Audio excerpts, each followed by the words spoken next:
Hoy vamos a hablar de los pasos para analizar una oración simple.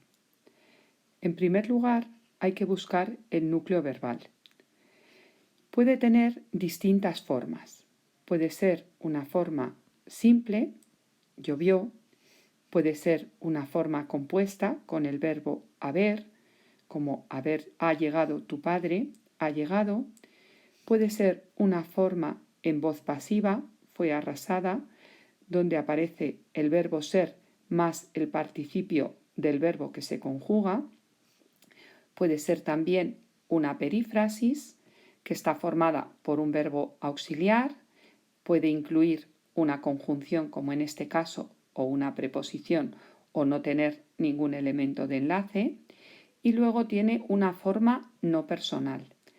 Esto es muy importante porque la forma no personal es la que va a aportar el significado a la perífrasis. Además, esto es lo que permite diferenciar la perífrasis de una locución verbal. Si vemos en el último ejemplo, dar la lata es una locución verbal, y una locución verbal tiene un significado que no se corresponde con la suma de los significados de las palabras que la forman. No hablamos de nada que se dé ni de ninguna lata. El significado en realidad de la locución es molestar. Así podemos diferenciar claramente lo que es una perífrasis, que como he dicho aporta el significado, el infinitivo, el gerundio o el participio, o una locución verbal que tiene un significado diferente de la suma de los significados de las palabras que lo forman.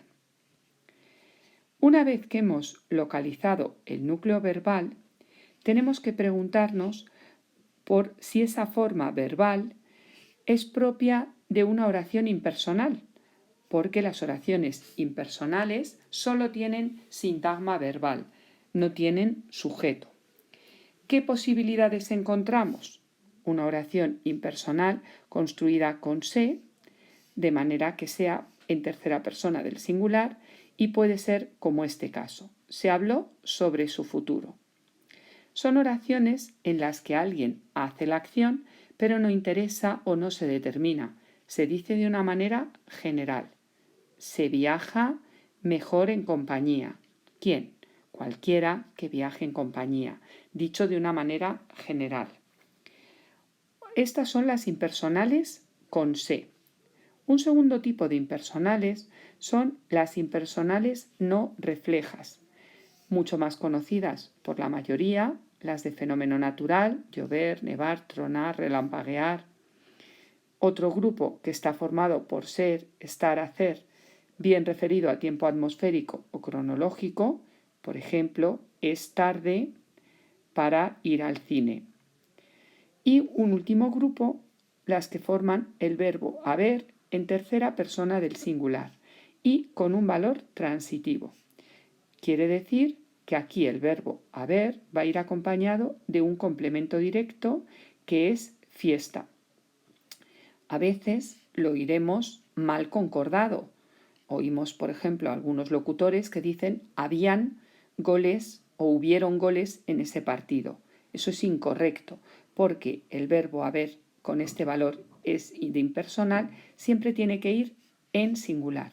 Y lo que viene detrás sería el complemento directo y no el sujeto, como a veces se confunde. Por tanto, lo primero, una vez que tenemos señalado el sintagma verbal y sabemos cuál es el verbo núcleo, tenemos que mirar si es un verbo de impersonal con se o algún tipo de las impersonales no reflejas.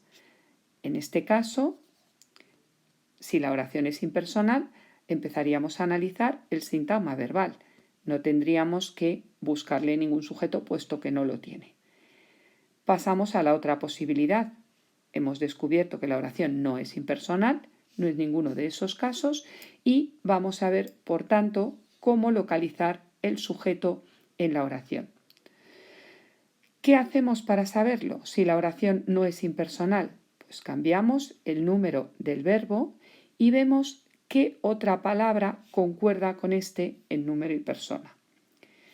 Por ejemplo, ese periodista entrevistó al presidente. Como está en singular, nosotros pondríamos el verbo en plural y pondríamos entrevistaron al presidente. Si digo ese periodista entrevistaron al presidente, está claro que tendrían que ser esos periodistas entrevistaron al presidente. Y ahí habría lo que hemos visto como concordancia de número y persona. Por tanto, el sujeto es ese periodista. ¿Qué puede suceder?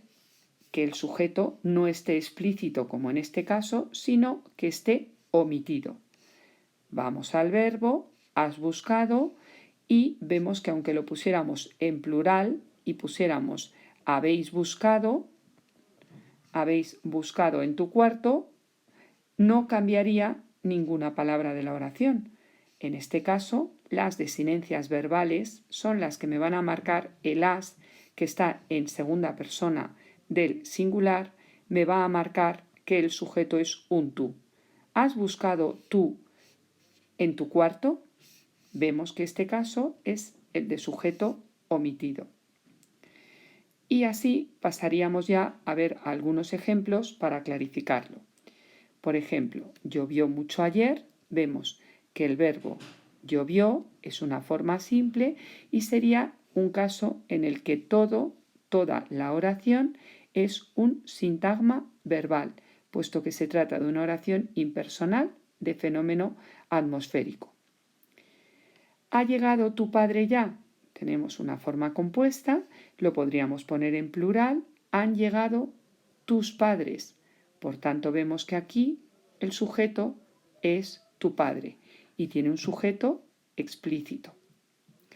En la tercera oración, cuyo verbal es fue arrasada, vemos que si lo pusiéramos en plural, fueron arrasadas, tendríamos que cambiar aquella casa y decir aquellas casas.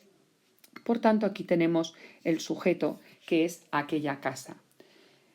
Como es un sujeto en la voz pasiva, vemos que se trata de un sujeto paciente. En el siguiente ejemplo, ahora tiene que preparar su equipaje. Vemos que no hay ningún elemento que cambie, aunque lo pongamos en plural. Tienen que preparar su equipaje porque es un caso en el que todo sería sintagma verbal y el sujeto está omitido, que sería él o ella, el sujeto. Y finalmente, en la última, esos vecinos dan mucho la lata.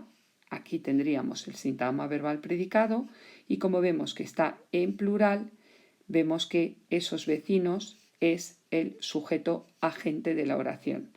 Si estuviera en singular sería ese vecino da mucho la lata.